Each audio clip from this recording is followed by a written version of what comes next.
Untuk selalu mengikuti tuntunan petunjuk ajaran yang diwariskan oleh Nabi kita Nabi Muhammad sallallahu alaihi wasallam. Kemudian yang ketiga, pada malam hari ini kembali kita melanjutkan kajian kita. Alhamdulillah, setelah kita selesai dari bulan suci Ramadan, pada hari ini atau pada malam hari ini kembali kita melanjutkan satu kebaikan, satu perbuatan hasanah yang mudah-mudahan dapat kita pelihara, dapat kita jaga secara konsisten. Para jamaah sekalian, para ulama salaf kita mengatakan, atau sebagian para ulama salaf kita mengatakan, inna min thawabil hasanah al hasanatu ba'daha wa min iqabis sayyi'ah as sayyi'atu ba'daha. Jadi mereka mengatakan di antara ganjaran bentuk pahala dari sebuah hasanah, satu kebaikan,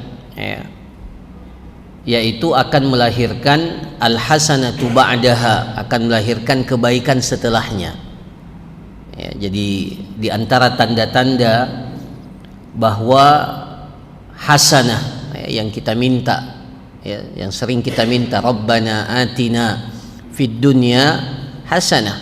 Sebagian orang memahami hasanah di sini fid dunya hasanah, di kehidupan dunia. Hasanah itu lebih banyak memahaminya pada hal-hal yang sifatnya materi, itu masuk dalam kategori hasanah, tidak salah. Tapi di antara makna yang paling penting dari fid dunya hasanah, Rabbana atina fid dunya hasanah, makna hasanah di situ adalah amal soleh. Jadi Rabbana atina fid dunya hasanah, ya Allah berikan kepada kami kehidupan dunia ini hasanah. Maknanya itu, salah satu maknanya kata para ulama, amalun saleh, amal saleh. Jadi para ulama kita mengatakan di antara ganjaran bentuk pahala yang Allah berikan atas satu hasanah, atas satu amal saleh, atas satu kebaikan yang dilakukan adalah al hasanatu ba'daha, ketika kebaikan itu melahirkan kebaikan setelahnya. Ketika amal saleh itu melahirkan amal saleh berikutnya. Itulah yang disebut dengan kesinambungan amalan. Itulah yang disebut dengan keistiqomahan. Dan tidak ada karamah, tidak ada kemuliaan yang paling berharga yang Allah anugerahkan kepada seorang hamba kecuali istiqamah. Itu yang kita minta setiap kali kita baca ihdinas siratal mustaqim. Jadi ihdinas siratal mustaqim itu satu-satunya permintaan kita yang paling sedikit kita ulangi 17 kali. Bahan para jamaah sekalian, setelah Ramadan ini kita dianugerahkan oleh Allah keistiqomahan untuk melanjutkan, untuk melestarikan kebaikan-kebaikan yang sudah kita usahakan, yang sudah kita ikhtiarkan, meskipun tentunya tidak lagi sama seperti ketika kita berada di bulan Ramadan. Jadi kalau ada orang yang baik di bulan Ramadan itu tidak aneh, memang Ramadan itu bulan keberkahan. Salah satu keberkahannya, orang terpanggil untuk melakukan kebaikan. Ya baghiyal khairi aqbil wa ya baghiyasy syarri aqsir. Itu dalam Ramadan akan ada yang menyuruh, dan semua orang termotivasi untuk melakukan kebaikan. Tapi ujian yang sebenarnya adalah setelah Ramadan. Inilah ujian yang menentukan apakah kita ini betul-betul alumni Ramadan, betul-betul menjadi orang-orang yang berhasil mempertahankan kebaikan-kebaikan itu walaupun kita tidak berada di bulan suci Ramadan. Maka mudah-mudahan salah satu kebaikan yang kita jaga adalah kita melanjutkan majelis ilmu ini.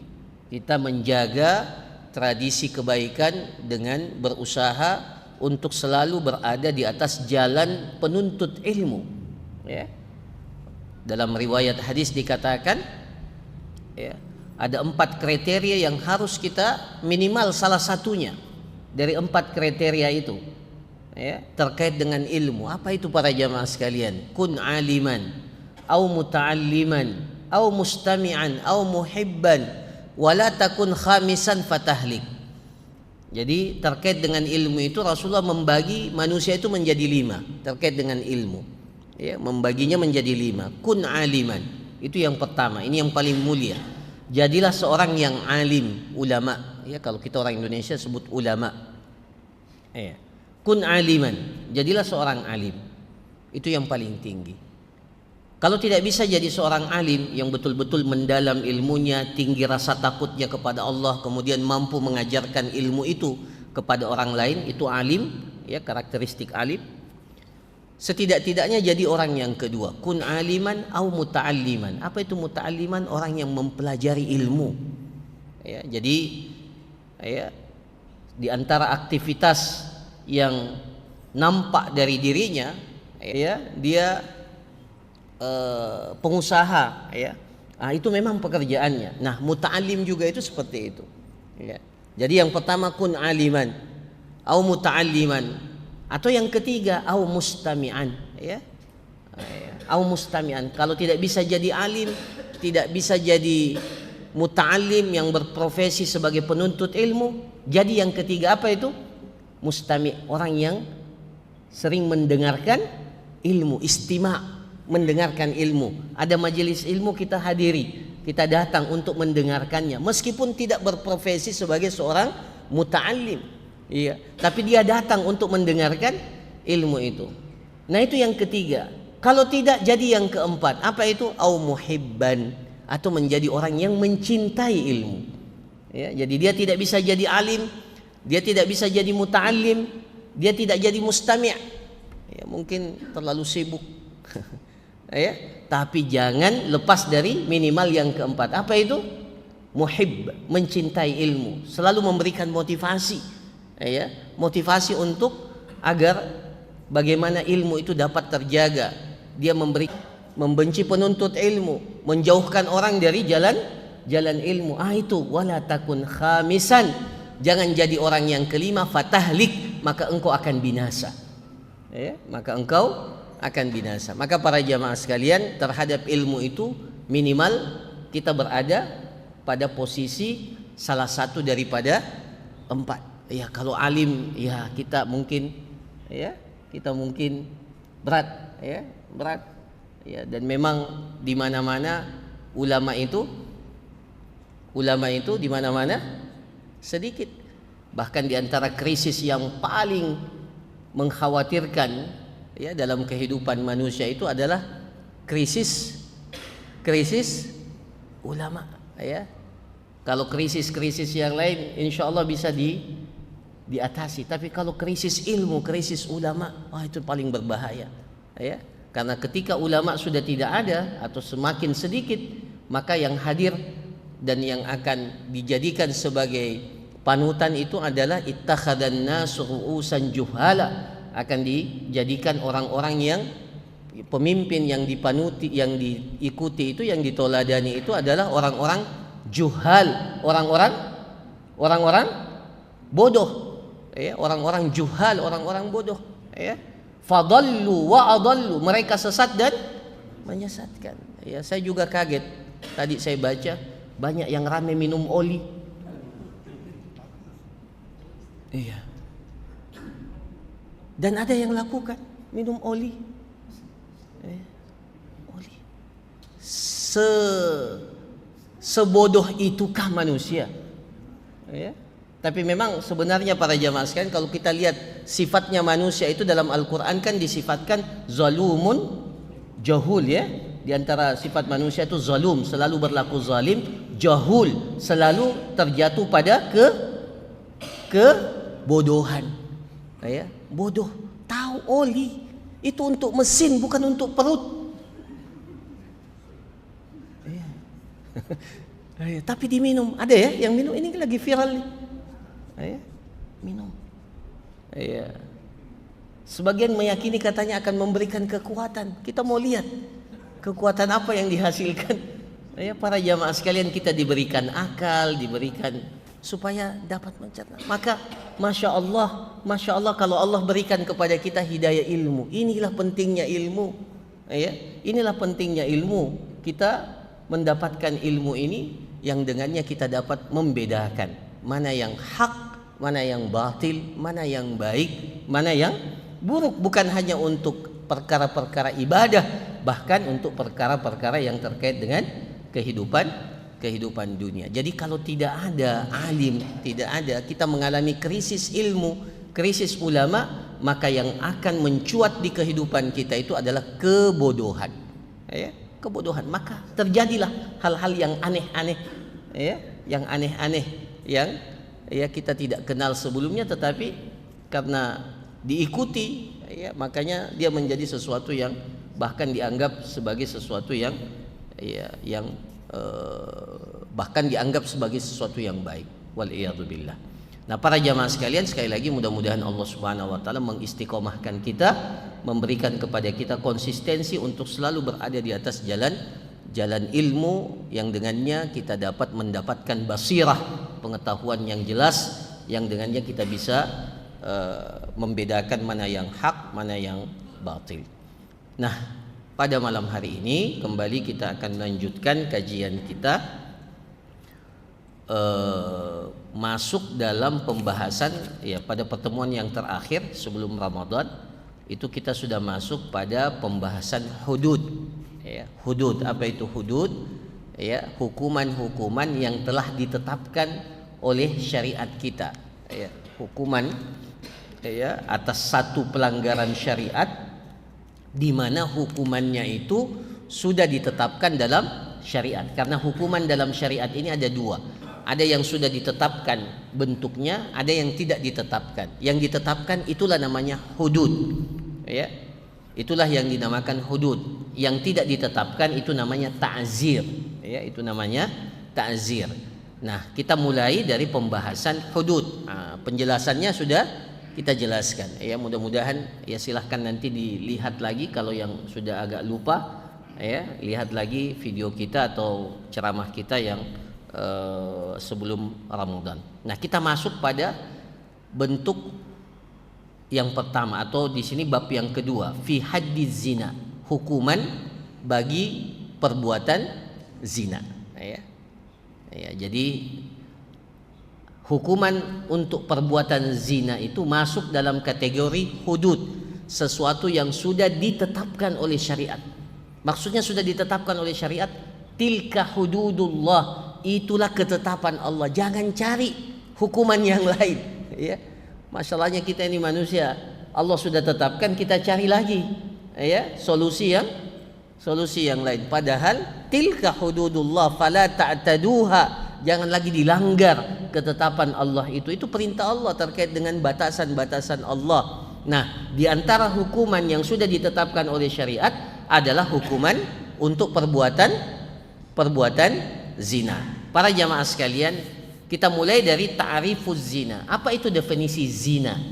Kita sering bilang, ini zina. Itu zina yang akan mendapatkan hukuman yang ditetapkan oleh syariat. Zina yang bagaimana? Di sini dikatakan az-zina lughatan, secara bahasa az-zina yutlaqu ala wat'il mar'a min ghairi aqdin syar'i. Zina dalam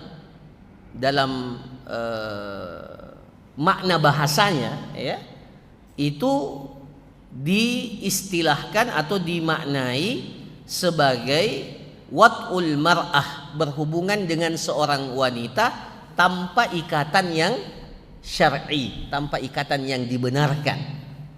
Jadi kalau ada seorang laki-laki melakukan hubungan badan dengan seorang wanita tanpa ikatan pernikahan, maka itu yang dimaksud dengan zina secara bahasa. Wa ala mubasyaratil mar'atil ajnabiyah, atau melakukan Mubasyarah itu apa? Tidak sampai berhubungan badan, ya, tapi mubasyarah, bersentuhan, berciuman, berpelukan, ya, tapi tidak sampai pada terjadinya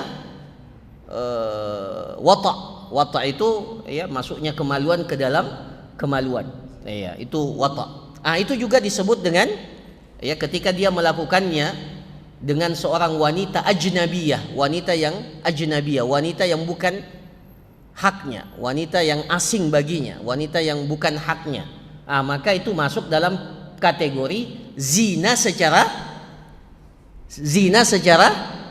bahasa, ya, bukan zina secara istilah, zina secara bahasa. Jadi kalau secara bahasa kalau ada orang bercumbu dengan seorang wanita bukan istrinya, meskipun dia tidak melakukan, dia pelukan, dia ciuman, itu bisa dikatakan secara bahasa. Makanya Rasulullah SAW mendefinisikan wal ainu tazni wa zinahan nazar, ya, dan mata itu bisa berzina. Rasulullah katakan mata itu bisa berzina, dan zinanya itu apa? Melihat, ya. Jadi anggota badan kita ini bisa saja, mulut kita ini bisa berzina, zinanya itu adalah ciuman, itu secara bahasa. Tapi secara istilah, apa yang dimaksud dengan zina? Ini yang penting, ya, secara istilah, karena ini nanti yang akan kita terapkan dalam hukuman zina yang bagaimana, yang akan diterapkan padanya hukuman zina itu. Wa syar'an, secara syariat, zina itu didefinisikan oleh para ulama. Ini ada dua definisi penting yang disebutkan dalam kitab ini. Yang pertama adalah dikatakan wat'ur rajulil mar'a fil qubul min ghairil milki wa syubhatihi, ya. Wat'ur rajuli al mar'ah, seorang laki-laki yang melakukan hubungan badan dengan seorang wanita. Hubungan badan maksudnya, ya, wata itu adalah masuknya kemaluan di dalam kemaluan. Wat'ur rajuli al mar'ah fil qubul, pada kemaluan bagian depan, ya, pada kemaluan bagian depan, fil qubul, ya, min ghairil milki, di mana wanita itu bukan miliknya, ya. Milik seorang laki-laki itu ada dua dalam syariat kita. Pertama, kepemilikan yang dibenarkan melalui akad, itulah istri kita, itu milik kita karena kita miliki, karena kita melakukan akad yang disyariatkan. Itu kepemilikan yang pertama. Ada juga kepemilikan yang kedua, milkul yamin namanya. Apa itu? Kepemilikan budak wanita, ya, budak wanita. Jadi budak wanita itu meskipun tidak dinikahi, ya, tetapi kita telah memilikinya, ya, kita telah menguasai dan memilikinya, maka dihalalkan bagi kita untuk menyentuhnya, bahkan menggaulinya, ya, meskipun nanti setelah itu ada konsekuensi yang terkait dengan, ya, milkul yamin ini, ya. Walladzina hum li furujihim hafizun, dan orang-orang yang senantiasa menjaga kemaluan mereka, illa, ya, jadi kemaluan kita ini harus kita jaga. Tapi boleh tidak kita melampiaskan hasrat seksual kemaluan kita? Boleh tidak? Boleh, dengan dua cara. Illa ala azwajihim, kecuali ketika mereka melampiaskan syahwat mereka, kemaluan mereka itu kepada siapa? Azwaj itu siapa? Pasangan kita, ya, pasangan kita. Kalau ada yang bertanya, Ustaz, ya, berapa kali boleh melakukan hubungan dengan istri? Ada enggak batasannya dalam syariat? Ini termasuk di antara perbuatan yang tidak dibatasi oleh syariat, ya, sesuai dengan, Masya Allah, ya, sesuai dengan kemampuan, ya. Illa ala azwajihim walladzina hum li furujihim hafizun illa ala azwajihim, kecuali pada pasangan-pasangan mereka au ma malakat aimanuhum. Itu yang kedua, au ma malakat aimanuhum, atau ketika mereka memiliki budak-budak wanita. Fa innahum gairu malumin. Ketika mereka melakukan hubungan itu berapa kali pun, gairu malumin, tidak tercela. Tidak tercela. Jadi tidak ada celaan bagi seseorang yang melakukan, karena hubungan ini itu dibenarkan dalam syariat. Jadi dikatakan zina itu apa? Zina itu ketika seseorang laki-laki melakukan hubungan dengan seorang, hubungan badan, wata', melakukan hubungan wata', berhubungan badan dengan seorang wanita, sementara wanita itu bukan masuk dalam kategori miliknya, bukan istrinya, bukan budak wanitanya. Maka itu dikatakan sebagai zina wa syubhatihi, dan bukan gara-gara ada syubhat. Jadi bisa saja seseorang laki-laki melakukan hubungan dengan seorang wanita tapi tidak dikatakan perzinahan karena ada syubhat. Saya kasih contoh. Contohnya, laki-laki ada dua bentuk syubhat ada yang dinamakan dengan syubhatu akad yang memang syubhat. Contohnya apa akad yang syubhat? Dia menikah tanpa ada wali. Tanpa ada wali. Apa hukumnya menikah tanpa wali? Apa hukumnya para jamaah sekalian menikah tanpa wali? Apa hukumnya? Masih ragu-ragu? La nikaha illa biwali, tidak ada nikah tanpa disertai dengan wali, tapi betul-betul wali, bukan wali-walian. Tidak sah. Tapi akhirnya ini wanita dinikahi tanpa wali. Tanpa wali. Apalagi ada syubhat sebagian, kalau janda tidak perlu wali, Ustaz. Siapa yang bilang? Bisanya itu janda tidak perlu wali. Kenapa? Karena janda itu katanya sudah punya punya latar belakang. Yang membedakan antara janda dengan perawan itu apa? Kalau janda itu, kalau dia ingin menerima pinangan seorang laki-laki, dia tidak perlu bermusyawarah dengan walinya. Kalau dia sudah mengatakan iya, itulah. Maka dikatakan as-sayyibu tusta'mar.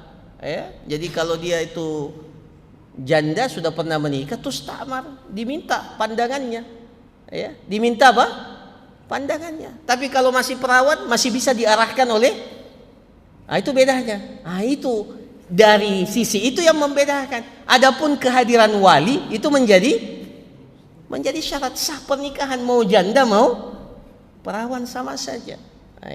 Jadi para jamaah sekalian, jadi kalau ada yang tersyubhat menikah tanpa ada wali, tanpa ada wali, setelah itu ketahuan ini pernikahan tanpa wali, dikenakan hukuman enggak, karena dia tidak dikategorikan sebagai zina, karena ada syubhat. Ada syubhat, para jamaah sekalian. Tapi ini bukan melegitimasi pernikahan tanpa wali, jelas tidak sah. Tapi secara hukum syar'i jangan dikatakan dirajam saja itu. Dirajam. Enggak boleh ditegakkan hukuman rajam karena pernikahannya ada syubhat di dalamnya. Ada syubhat. Sebentar kita jelaskan atau pelajaran yang akan datang. Atau syubhat dalam bentuk keyakinan. Dia sangka itu istrinya. Atau dia sangka wanita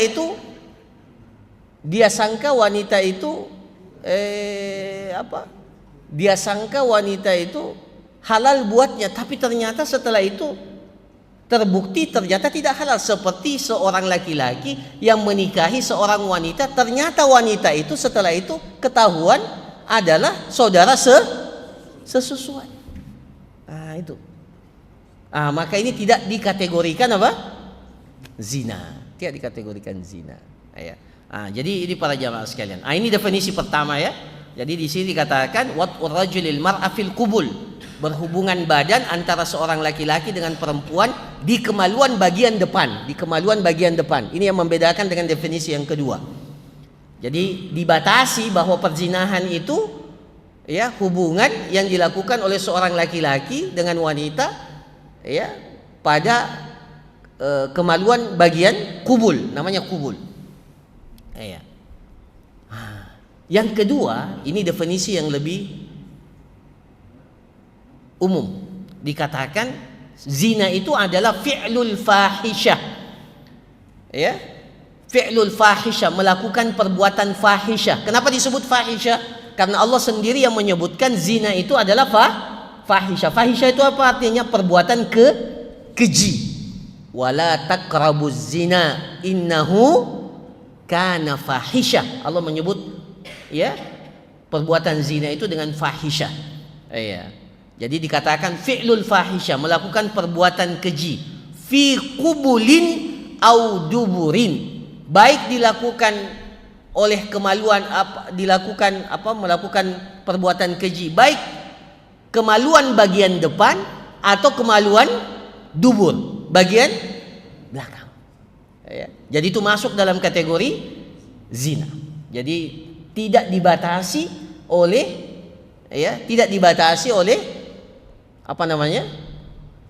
kemaluan bagian depan. Dari sini para ulama kita mengatakan, sebagian para ulama menyamakan antara zina dengan LGBT itu liwat. Liwat itu jeruk makan jeruk. Suka sama sesama jenis. Naudzubillahi min dzalik. Ini termasuk di antara penyakit yang harus kita waspadai di tengah kehidupan masyarakat kita. Bukan membenci orangnya, tapi penyakit ini harus diatasi. Nah, maka dari sini sebagian para ulama menyamakan antara zina itu dengan apa istilahnya? Liwat itu homoseksual. Atau yang kalau perempuan apa namanya? Lesbian. Nah, para jamaah sekalian, itu definisi zina.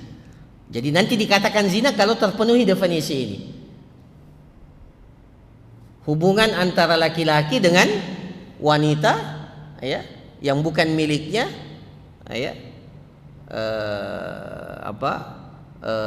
baik di kemaluan bagian depan atau bagian belakang. Itu yang disebut dengan perzinahan.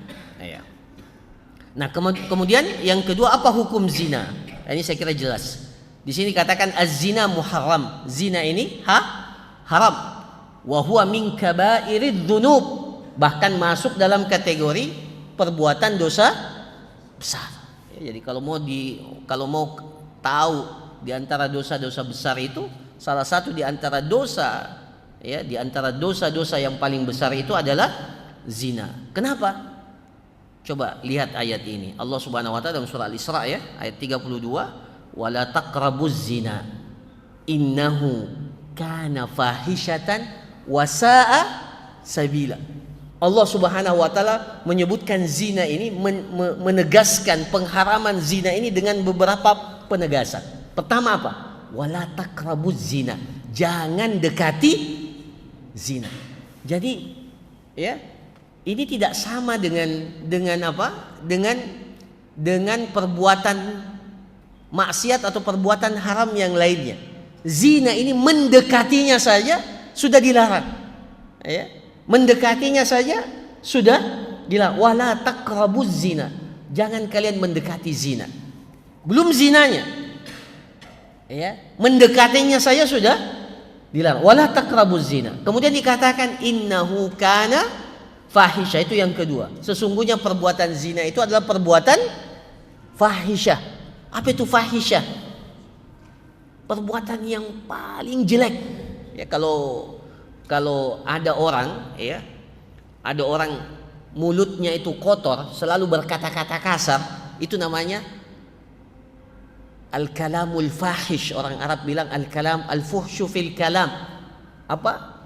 Kalau yang keluar dari mulutnya itu apa? Ya, kata-kata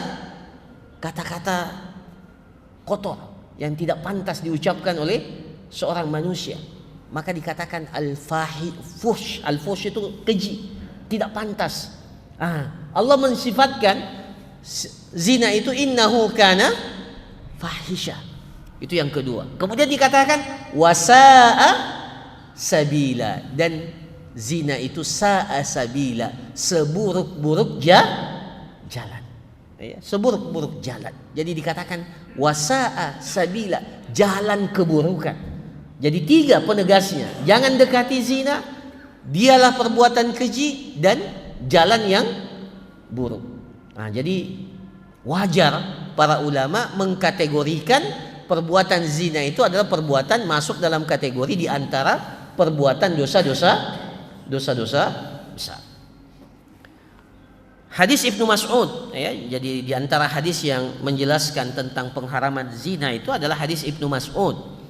Qala radhiyallahu an, qala sa'altu Rasulullah sallallahu alaihi wasallam an ayyi dzambi a'zam. Coba dengarkan. Jadi sahabat Abdullah Ibnu Mas'ud ini bertanya kepada Rasulullah sallallahu alaihi wasallam, sa'altu, saya bertanya, ya, saya bertanya kepada Rasulullah sallallahu alaihi wasallam an ayyi dzambi a'zam. Ya Rasulullah, dosa manakah yang paling besar? Ya, jadi ada dosa besar, tapi di antara dosa-dosa besar mana yang paling besar lagi?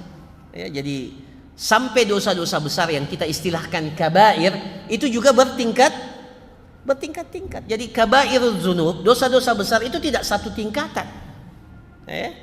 Tidak satu tingkatan. Ternyata di antara dosa-dosa besar ada juga dosa yang di antara dosa-dosa besar yang masuk dalam kategori, ya, dosa yang paling besar.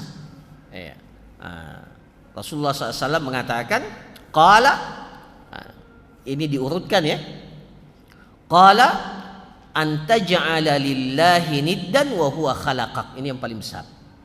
Antaj'ala lillahi niddan wa huwa khalaqak. Ini syirik.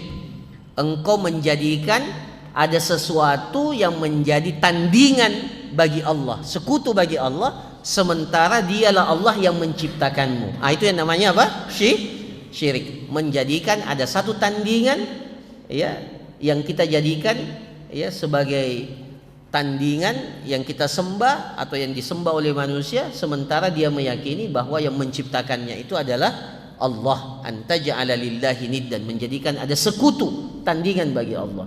Nah, ini dosa yang paling besar dan disepakati oleh para ulama masuk dalam kategori akbarul kabair. Di antara inilah dosa yang paling paling besar, karena menyangkut pelanggaran terhadap haknya Allah. Haknya Allah yang dilanggar, bukan haknya manusia, haknya Allah yang dilanggar.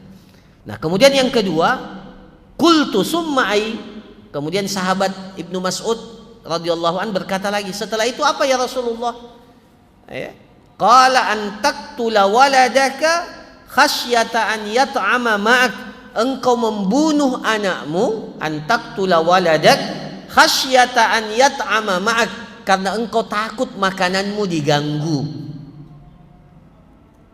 Ya, an taqtula waladak khasyata, karena engkau khawatir, engkau takut jangan sampai dia makan bersamamu.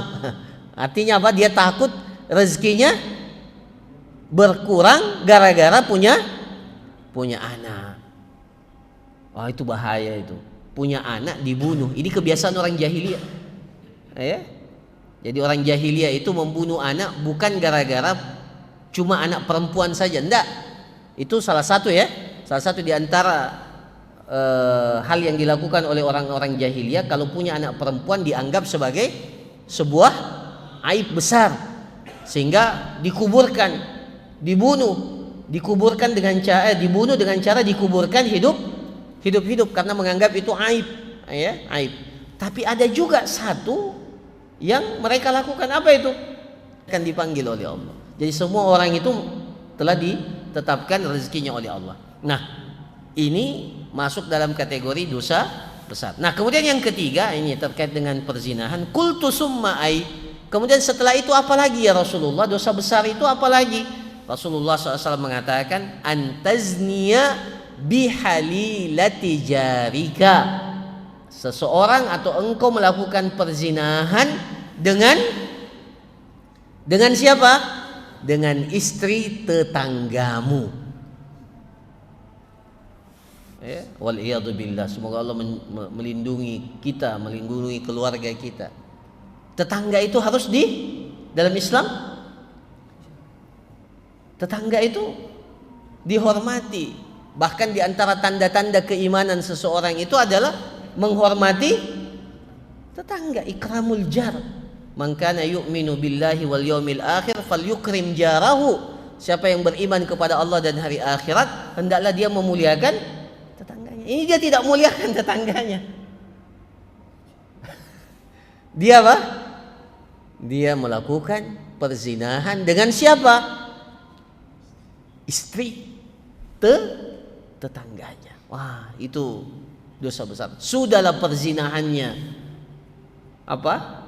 Masuk dalam kategori dosa besar, ditambah besar lagi karena dilakukan dengan orang yang seharusnya dia jaga kehormatannya. Ya, jadi dosa itu para jamaah sekalian itu semakin besar karena terkait dengan hal yang lain. Ya. Nah, ini termasuk di antara dosa besar. Wa ajma'al ulama ala tahrimihi. Jadi para ulama kita berijma ya terkait dengan pengharaman perzinahan ini. Nah, kemudian dikatakan az-zina min a'dhamil jaraim wa asna'iha wa aktsariha khataran 'alal afradi wal mujtama'at. Perzinahan ini adalah bentuk pelanggaran yang paling berbahaya, baik secara pribadi ataupun kehidupan bermasyarakat. Ya, jadi secara pribadi apa bahayanya zina? Secara pribadi di sini katakan lima yatarattabu alaihi min ikhtilatil ansab. Ya, nasab seseorang itu bercampur, tidak jelas. Tidak jelas. Ya, kalau perzinahan itu ya, tidak jelas ini siapa bapaknya. Ya, siapa bapaknya? Karena ya, ini nasabnya bagaimana nih? Ya, nasabnya bagaimana? Ya, ada persoalan. Ya. Bahkan sebagian dalam kitab-kitab fikih dikatakan itu dipersoalkan kalau anak hasil perzinahan itu sah enggak jadi imam dalam sholat. Sampai seperti itu para ulama kita menyebutkan. Kenapa? Karena memang ada masalah dalam persoalan nasabnya. Ya. Bisa enggak jadi pemimpin dalam sholat? Ya. Kenapa? Karena Islam, salah satu tujuan Islam itu ini sekali lagi tidak menjadikan anak zina itu berdosa, tidak ada ya. Yang berdosa itu siapa? Yang melakukan perzinahan. Dia tidak pernah berharap bahwa dia dilahirkan dengan jalan seperti itu. Kenapa? Karena Islam, para jamaah sekalian, kenapa Islam atau sebagian para ulama kita menjelaskan persoalan ini? Karena memang salah satu di antara tujuan syariat kita ini adalah penjagaan terhadap nasab. Jadi secara personal bermasalah, bermasalah kalau seseorang itu tidak jelas nasabnya. Nah, kemudian mimma yuaddi ila daya'il huquq inda tawarus. Hak waris itu bisa bermasalah kalau bermasalah. Ini siapa orang tuanya? Warisannya ini dia berhak dapat warisan enggak? Bisa hilang warisan itu gara-gara persoalan ini. Wadaya at-ta'aruf, hubungan yang harmonis, watanasur alal haq. Jadi kalau di satu masyarakat itu dilegalkan perzinahan itu, maka yakinlah tidak ada lagi kecemburuan yang hadir di tengah kehidupan masyarakat. Coba kalau mohon maaf mudah-mudahan Allah menjaga masyarakat kita di kehidupan di sebagian negara di mana perzinahan itu hubungan itu sangat bebas ya. Orang mau melakukan apa saja, ya boleh dengan siapa saja. Ya. Kita lihat tidak ada lagi kecemburuan antara satu dengan yang lainnya. Bahkan hal-hal yang paling mungkar sekalipun, ada yang melakukan hubungan dengan binatang, itu dianggap biasa saja. Ya, jangankan dengan sesama jenis, dengan binatang saja di sebagian masyarakat itu dianggap iya. Jadi hilang yang namanya sensitivitas itu, ya. Tidak ada lagi girahnya, tidak lagi sensitif, ya. Nah, bahkan di sini katakan wahwa sababun fi tafakkukil usrah, kerusakan rumah tangga itu gara-gara perzinahan, perselingkuhan, yang diistilahkan dengan perselingkuhan. Kerusakan rumah tangga, dayaul abna, anak-anak menjadi rusak, anak-anak menjadi ya, broken home ya. Kenapa? Karena tidak mohon maaf, bapaknya selingkuh, ibunya selingkuh juga. Banyak. Ada nggak yang begitu? Ya, kita dapati. Akhirnya apa? Yang korban, salah satu korbannya anak-anak. Tidak ada keretakan rumah tangga, ya. Bahkan lebih parah lagi adalah ketika ada seorang laki-laki dipaksa menikah dengan seorang wanita, di mana wanita itu mengandung anak bukan hasil dari hubungan dengan laki-laki itu, dipaksa untuk jadi bapaknya. Ya Allah. Ada enggak yang seperti itu? Ya, kita dapati. Itu para jamaah sekalian. Nah, yang aneh sebagian masyarakat kita ini nanti merasa malu kalau sudah anak gadisnya hamil. Tapi sebelum itu dia yang suruh anak gadisnya, kenapa kau tidak keluar? Tidak ada laki-laki yang suka sama kau? Ya Allah. Naudzubillahi min dzalik. Nanti kalau sudah terjadi kecelakaan, baru pusing. Nah, para jamaah sekalian, maka perzinahan ini bukan saja dia merupakan perbuatan maksiat. Ambil kaidah ini para jamaah. Semua yang Allah larang itu pasti memiliki dampak.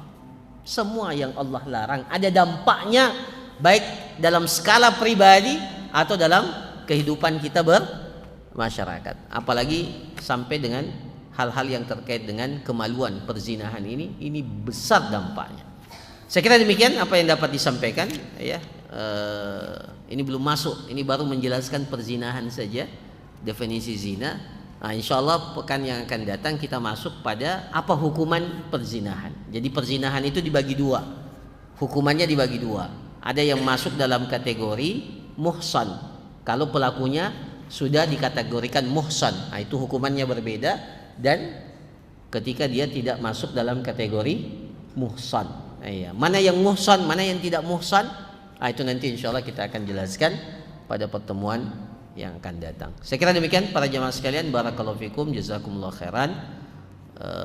Ini karena pertemuan pertama tidak usah kita buka pertanyaan, insyaallah nanti di pertemuan berikutnya. Subhanakallahumma rabbana wa bihamdik, nasyhadu an la ilaha illa anta, astaghfiruka wa atubu ilaik. Wa sallallahu ala nabiyyina Muhammad wa ala alihi washabbihi ajmain. Assalamualaikum warahmatullahi wabarakatuh.